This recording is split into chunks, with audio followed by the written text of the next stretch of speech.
بسم اللہ الرحمن الرحیم۔ تمام دیکھنے اور سننے والوں کو میرا سلام۔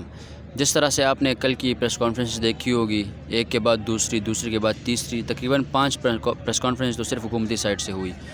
اس کے بعد D G I S P R کی ایک پریس کانفرنس، ان کے ساتھ جو ہے D G I S I بھی اس میں شامل تھے۔ سب سے پہلے تو یہ ایک انپریسیڈنٹڈ کام تھا، نہ ہم نے کبھی D G I S I کو پریس کانفرنس کرتے ہوئے دیکھا تھا، اور نہ کسی مہذب معاشرے میں ہم نے کسی دوسرے ملک کو دیکھا تھا کہ کسی پولیٹیکل معاملے پہ D G I S I آ کے پریس کانفرنس کرے۔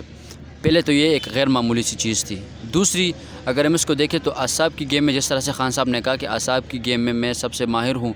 اور کل ہم نے دیکھا کہ خود D G I S P R کو اور D G I S I کو آنا پڑا۔ جو نیریٹو بلڈ ہو رہا تھا، جو عوام کی پرسیپشن تھی، جو عام میں غصہ تھا،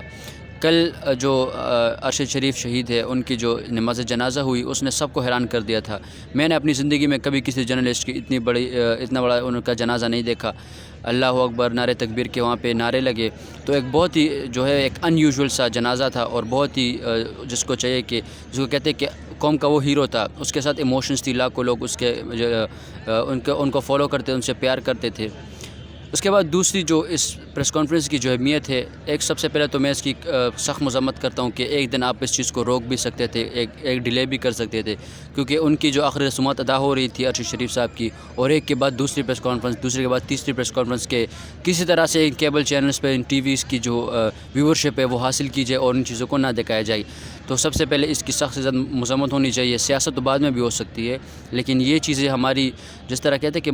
مشرقی معاشرے میں ان اقدار کا تھوڑا سا خیال رکھا جاتا ہے۔ کسی میت کو جب اپنے گھر میں رکھتے ہیں یا کسی اور کی میت کو، تو اس کا پورا احترام کیا جاتا ہے، نہ کہ اپنی سیاست کے لیے اس کو استعمال کیا جاتا ہے۔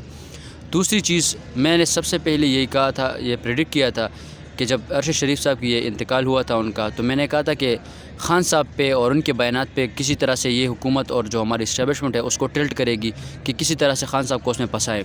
فار ایگزامپل، خان صاحب نے کہا کہ میں نے اس کو کہا تھا کہ باہر چلے جاؤ، تو پھر D G I S P R نے بھی اور حکومتی عہدیداران نے کہا کہ ہم ان کا پتہ لگائیں گے جنہوں نے ان کو باہر جانے پہ مجبور کر دیا، اور دبے الفاظوں میں وہ کبھی اے آر وائی کے جو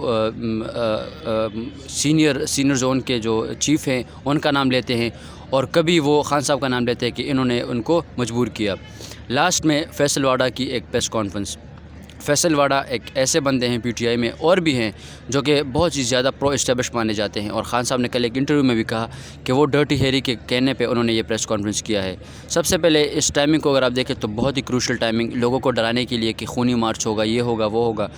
پھر انہوں نے ایسی باتیں اس میں کی کہ لوگوں کو لگے کہ واقعی میں یہ خونی مارچ ہو سکتا ہے، کہ انہوں نے کہا کہ اگر مجھے مارا گیا تو 3-4 گھنٹے میں سب لوگ مارے جائیں گے، میں نے ملینز آف ڈالرز خرچ کیے ہیں۔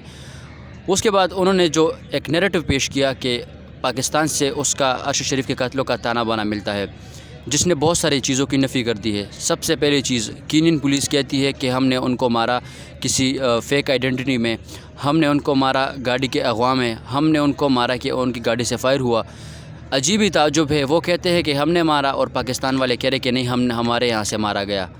دونوں ویسے تو عام طور پر قتل میں کہتے ہیں، کوئی کہتا ہے کہ میں نے بھی نہیں مارا، دوسرا کہتے ہیں میں نے بھی نہیں مارا، لیکن اسی کیس میں وہ کہتے ہیں کہ ہم نے مارا، اور یہاں پہ ہمارے جو پولیٹیشنز ہیں وہ کہتے ہیں کہ یہاں سے مارا گیا۔ تو وہ تو جوڈیشل کمیشن کی فائنڈنگ سے پتہ چلے گا کہ کس نے مارا اور کیوں مارا۔ اب تک کے لیے اتنا ہی، اپنا بہت سارا خیال رکھیے گا، ملتے ہیں نیکسٹ ویڈیو میں، تب تک کے لیے اللہ حافظ۔